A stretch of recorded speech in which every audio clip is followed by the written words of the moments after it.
दोस्तों, ये बात तो आपने सुनी होगी कि कर्मों का फल और भाग्य का लिखा कभी नहीं मिटता। हम अच्छे कर्म और बुरे कर्म नीचे धरती पर करते हैं और हम सोचते हैं कि हमें कोई नहीं देख रहा, लेकिन एक अलौकिक शक्ति है जो हमेशा हम पर नजर रखती है। जैसा बीज बोओगे वैसी ही फसल प्राप्त करोगे, ये कहावत आपने सुनी ही होगी। जैसे आप कर्म करोगे वैसा ही आपको फल भी प्राप्त होगा। लेकिन मेरा एक सवाल है, क्या आप इस बात पर यकीन करते हैं कि जैसा आप कर्म करते हैं वैसा ही आपको फल भी मिलता है? आइए इस कहानी के माध्यम से समझते हैं। नमस्कार दोस्तों, बोधि इनसाइट्स गाँव में रघु नाम का किसान रहता था। उसके परिवार में सिर्फ रघु और उसकी पत्नी रहती थी। एक दिन वह किसान और उसकी पत्नी अनाज बेचने के लिए दूसरे नगर गए थे। जब वह अनाज बेचकर दूसरे नगर से अपने नगर आ रहे थे, दोनों अनजान शहर में एक सुनसान रास्ते से जा रहे थे। जब वह दूसरे राज्य की सीमा से निकले तो उन्हें रास्ते में कुछ डाकू मिल गए और उन डाकुओं ने उस किसान और उसकी पत्नी के पास जो कुछ भी था वह सब कुछ लूट लिया और इस तरह किसान और उसकी पत्नी को डाकुओं ने भिखारी बना दिया। इसके बाद डाकुओं का गिरोह वहां से चला गया। डाकू तो चले गए, लेकिन किसान और उसकी पत्नी को लूटने के बाद वह दोनों चिंता में पड़ गए और सोचने लगे कि आगे क्या किया जाए। एक तो अनजान शहर और अनजान शहर में दोनों का बुरा हाल था, क्योंकि अनजान शहर में पैसा ही सब कुछ होता है। किसान अपनी पत्नी को लेकर अनजान शहर की तरफ बढ़ने लगा। उसे यह चिंता खाई जा रही थी कि अब मैं क्या करूं और करूं तो करूं कैसे। वह इसी चिंता में चला ही जा रहा था कि नगर के बाहर एक महात्मा की कुटिया दिखाई दी। वह किसान अपनी पत्नी को लेकर कुटिया की तरफ चल दिया। जब वह कुटिया के पास पहुंचा तो उसे वहां पर एक महात्मा मिले जो एक चबूतरे पर बैठे हुए अपने शिष्यों को प्रवचन दे रहे थे। महात्मा को देखकर किसान सोचने लगा, क्यों ना इन साधु महाराज को अपनी समस्या बताऊं, शायद यह मेरी समस्या का कुछ समाधान कर दे। ऐसा विचार करके वह किसान उन साधु महात्मा के पास पहुंच गया और उन्हें प्रणाम किया। फिर बहुत ही विनम्र स्वर में उसने अपनी समस्या उन महात्मा को बताई और कहने लगा, महाराज, यदि किसी तरह आप मेरी पत्नी को किसी सेठ के पास गिरवी रखवा कर मुझे कुछ पैसे दिलवा दे तो आपकी बड़ी कृपा होगी। जब साधु ने किसान की बात सुनी तो उस साधु महात्मा को उस किसान पर दया आ गई। साधु ने अपने परिचित सेठ के बारे में बताया और उस किसान को उसके पास भेज दिया। किसान अपनी पत्नी को लेकर उस सेठ के पास पहुंच गया और उस सेठ से हाथ जोड़कर कहने लगा, सेठ जी, मुझे कुछ पैसों की आवश्यकता है। मेरे पास गिरवी रखने के लिए और तो कुछ नहीं है, बस मेरी पत्नी है। आप मेरी पत्नी को गिरवी रखकर मुझे कुछ पैसे दे दीजिए। मैं उन पैसों से कोई व्यापार करके जल्दी ही आपकी रकम ब्याज सहित वापस कर दूंगा और अपनी पत्नी को आपसे छुड़ा लूंगा। तब तक मेरी पत्नी आपके दिए हुए पैसों में आपके पास गिरवी रहेगी। सेठ ने जब उस किसान की बात सुनी तो वह पैसे देने के लिए तैयार हो गया और पैसों के बदले में किसान की पत्नी को अपने पास गिरवी रख लिया। किसान सेठ के पास अपनी पत्नी को गिरवी रखकर और उस सेठ से कर्ज लेकर व्यापार करने के लिए आगे बढ़ गया। किसान ने उन रुपयों से अनाज का व्यापार शुरू कर दिया। वह अब किसान से व्यापारी बन गया। अब सस्ते दामों में किसानों से अनाज को खरीदता था और दूसरे जरूरतमंद किसानों को महंगे दामों में बेच देता था। इस प्रकार रघु ने उन पैसों से बहुत ही कम समय में अच्छा खासा धन अर्जित कर लिया। जब रघु ने खूब पैसा कमा लिया तो 8 महीने बाद फिर रघु उसी नगर में वापस लौट आया जिस नगर में वह अपनी पत्नी को उस सेठ के पास गिरवी रख कर गया था। रघु नगर में आकर सीधा उस सेठ के पास पहुंच गया और सेठ के पास पहुंच कहने लगा, सेठ जी, मैं 8 महीने पहले आपके पास अपनी पत्नी को गिरवी रख कर गया था। आप अपना हिसाब करके मुझसे रुपए ले लीजिए और मेरी पत्नी को मुझे वापस लौटा दीजिए। ये सुनकर उस सेठ ने कहा, भाई क्या बताऊं, आज से 3 महीने पहले की बात है। तुम्हारी पत्नी अचानक बीमार पड़ गई और उस बीमारी के कारण तुम्हारी पत्नी की मृत्यु हो गई। मैंने तुम्हारी पत्नी का बहुत इलाज भी करवाया, अच्छे से अच्छे वैद्य को बताया, लेकिन मैं फिर भी तुम्हारी पत्नी को नहीं बचा सका। रघु ने जब उस सेठ के मुंह से यह सुना तो रघु ये सुनकर बड़ा दुखी हुआ। फिर थोड़ा धीरज रखकर उस सेठ से बोला, सेठ जी, जो होना था वह तो हो चुका है, शायद मेरे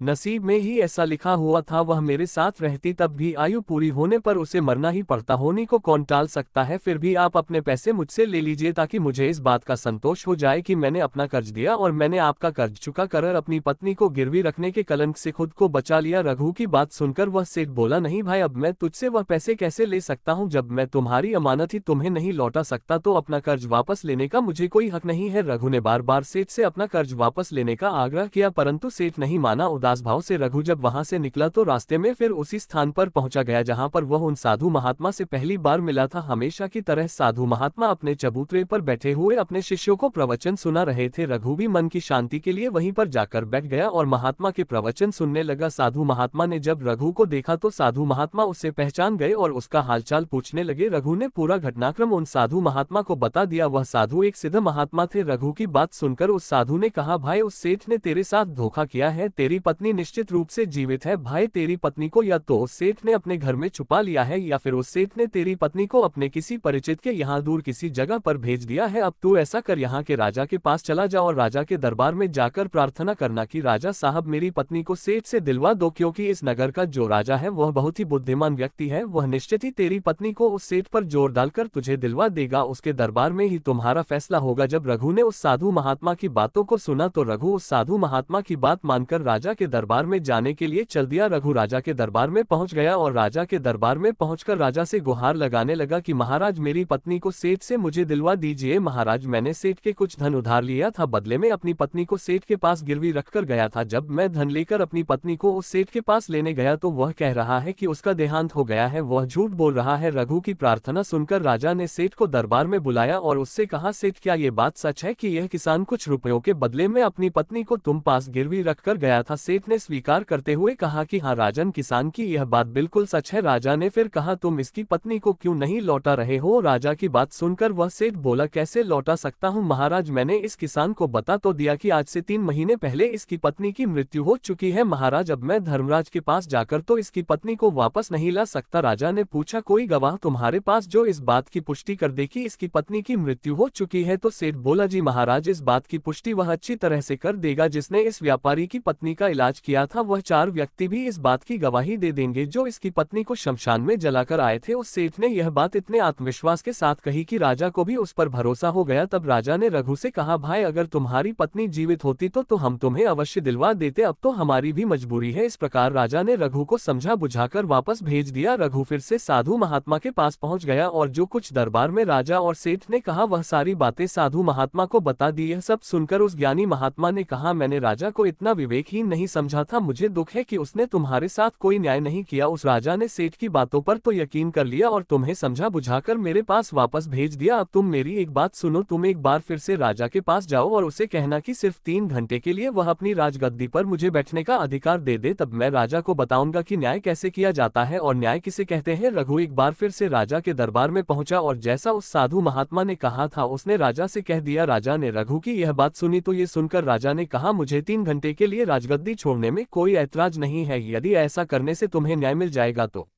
मैं 3 घंटे के लिए उस साधु महात्मा के लिए अपनी राजगद्दी छोड़ दूंगा, तुम उन महात्मा को राज दरबार में ले आओ। रघु ने जब राजा के यह वचन सुने तो रघु साधु महात्मा के पास गया और उन साधु महात्मा को राज दरबार में ले आया। जब साधु महात्मा राज दरबार में पहुंच गए तो राजा ने अपनी राजगद्दी उन साधु महात्मा को सौंप दी। फिर राजगद्दी पर विराजमान होते ही साधु महात्मा के सामने उस सेठ को दरबार में प्रस्तुत किया और उससे कहा, सेठ जी, आपने कहा कि इस किसान की पत्नी आपके पास रहते हुए 3 महीने पहले ही स्वर्ग से धार गई और आपका कहना है कि आपके पास इसकी पत्नी के मरने के गवाह भी मौजूद हैं, क्या मैं उन गवाहों से मिल सकता हूं? फिर राजा बने साधु महात्मा के आदेश पर सेठ के पेश किए गए। सबसे पहले साधु ने उस वैद्य को बुलाया जिसने रघु की पत्नी का इलाज किया था। साधु ने वैद्य से पूछा, क्यों भाई, आपने ही हरीश की पत्नी का इलाज किया था? वैद्य बोला, जी हुजूर, मैंने ही रघु की पत्नी का इलाज किया था। वैद्य की बात सुनकर वह साधु बोला, अच्छा वैद्य जी, मुझे ये बताओ कि तुम रघु की पत्नी का इलाज करने के लिए सेठ के घर जाते थे या फिर रघु की पत्नी इलाज करवाने के लिए तुम्हारे पास आती थी? राजा बने साधु महात्मा की बात सुनकर वह वैद्य राजा से बोला, महाराज, सेठ जी मेरे औषधालय पर स्वयं आकर दवा ले जाते थे। साधु बोला, यानी तुम विश्वास के साथ यह नहीं कह सकते कि वह दवा सेठ रघु की पत्नी के लिए ही ले जाता था या फिर किसी और के लिए? साधु की बात सुनकर वह वैद्य बोला, हाँ महाराज, ये बात मैं यकीन के साथ तो नहीं कह सकता कि सेठ किसके लिए दवाई ले जाते थे, लेकिन सेठ जी मुझसे दवाई जरूर ले जाया करते थे। वैद्य की बात सुनकर वह साधु बोला, इसका मतलब तो यही हुआ कि तुम मरीज को बिना देखे ही दवाइयां देते हो, ये तो बहुत ही गंभीर है। तुम दवा के स्थान पर किसी को जहर भी तो दे सकते हो और हो सकता है तुम्हारे द्वारा दिए हुए जहर से ही रघु की पत्नी की मृत्यु हुई हो। साधु की यह बातें सुनकर वैद्य का चेहरा डर के मारे पीला पड़ने लगा और वह भयभीत स्वर में बोला, नहीं हुजूर, ऐसा हरगिज नहीं हो सकता, मैं अपने किसी मरीज को दवा के बदले भला जहर क्यों दूंगा और इस तरह से मेरी सारी मान प्रतिष्ठा भी धूल में मिल जाएगी। वैद्य की बात सुनकर वह साधु महात्मा बोले, अब तो तुम ऐसा ही कहोगे, मैं तुम्हें अपने कर्तव्य के प्रति लापरवाही करने के और एक मरीज के जीवन से खिलवाड़ करने के अपराध में 50 कोड़े लगाने जलाने का आदेश देने जा रहा हूँ। इसके साथ ही तुम्हारा मुंह काला करके सारे नगर में तुम्हें घुमाया भी जाएगा। अब तुम सोच लो वैद्य सच बोलोगे या फिर मैं सैनिकों को तुम्हें गिरफ्तार करने का आदेश दूं। ये सुनकर वैद्य का शरीर कांपने लगा और वह उस साधु के कदमों में जा गिरा और बोला, हुजूर मुझे माफ कर दीजिए, मैं स्वीकार करता हूँ कि मैंने सेठ के किसी मरीज का कोई भी इलाज नहीं किया। सेठ ने तो मुझे पैसे दिए थे और कहा था कि यदि गवाही की आवश्यकता पड़े तो ऐसा कहकर उसके पक्ष में गवाही दे दूं। बस मेरा इतना ही अपराध है कि मैंने लालच में आकर इस सेठ का प्रस्ताव स्वीकार कर लिया। राजा बने साधु महात्मा ने कहा, वैद्य जी कुछ भी हो आपने अपराध तो किया है, इसलिए मैं तुम्हें झूठी गवाही के इल्जाम में सकोड़े लगाने का आदेश देता हूँ। साधु महात्मा के आदेश का राजा के सैनिकों ने तुरंत ही पालन किया। सैनिकों ने तत्काल ही उस वैद्य को पकड़ लिया और भरे दरबार में उसे कोड़े लगाने लगे। पहला कोड़ा लगते ही वह जोर से चीख पड़ा और कहने लगा, महाराज मुझ पर रहम कीजिए, महाराज मुझ पर दया कीजिए, मैं मर जाऊंगा। हर कोड़े के साथ उसके गले से करुणामय आवाजें निकलने लगी। उसकी चीखें राज दरबार में गूंज उठी। वैद्य के साथ ऐसा होते हुए देखकर सेठ के गवाह के तौर पर बुलाए गए उन चारों व्यक्तियों के कलेजे दहल गए जिन्होंने रघु की पत्नी को शमशान में ले जाकर जलाने की बात कर थी। अब बारी उन चारों गवाहों की आई। साधु महात्मा ने उनसे पूछा, तुम लोगों का कहना है कि तुम चारों ने इस रघु किसान की मृत पत्नी का शव ले जाकर शमशान में उसे जलाकर आए थे। मुझे ये बताओ कि अंतिम संस्कार से पहले जब मृत शरीर को स्नान कराया जाता है फिर उसे कफन में लपेट कर धरती पर रखा जाता है, स्नान के दौरान क्या तुमने उस स्त्री का मृत शरीर देखा? ये सुनकर उस सेठ के चारों गवाह कहने लगे, नहीं हुजूर, उसका मृत शरीर तो हमने देखा ही नहीं था। जब सेठ जी ने अर्थी तैयार कर ली थी उसके बाद ही हम उसे शमशान में ले गए और उसे जलाकर आए। उन चारों गवाहों